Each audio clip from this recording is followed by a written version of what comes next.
Today, America has many memorials to the Holocaust, but when it began, hardly any Americans knew about it until a journalist named Varian Fry went to Germany and witnessed the violence for himself. And was shocked by this experience. And he wrote an article for the New York Times, which appeared a day or two later. A copy of that article is now in the office of Southern Connecticut State University professor David Pettigrew. I'd like to have a plaque and a memorial cemetery.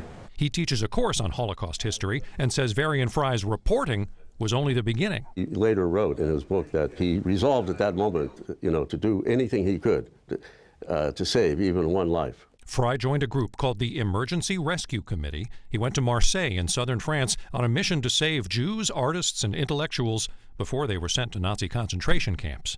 The plan: save 200 people in 3 weeks. He ended up staying 13 months until he was escorted to the border. James Fry is Varian Fry's son.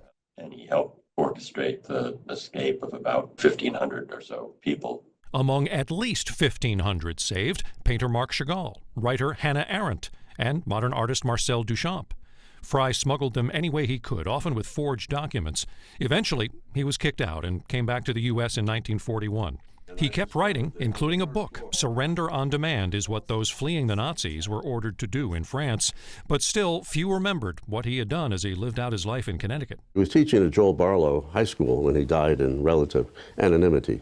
Pettigrew is now working with lawmakers in Hartford on a bill to declare October 15th Varian Fry Day. They chose October 15th for a couple of reasons. For one thing, it was Varian Fry's birthday. For another, it falls during the school year, and Professor Pettigrew is hoping that educators around the state will use this opportunity of Varian Fry Day to talk to their students about him. I thought it was very interesting how I've never heard of Varian Fry being a Connecticut resident and going on like this heroic mission, and we were just never taught about it. Kiana found out about Fry in Pettigrew's class. She submitted testimony in support of the Fry bill.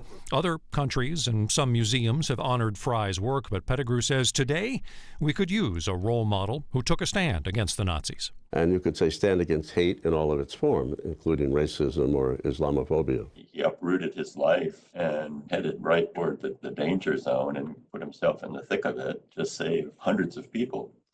So I think if that's not worth honoring, then, there's not much that is, I guess. Honoring a man who not only told America about the Holocaust, but did something about it, too.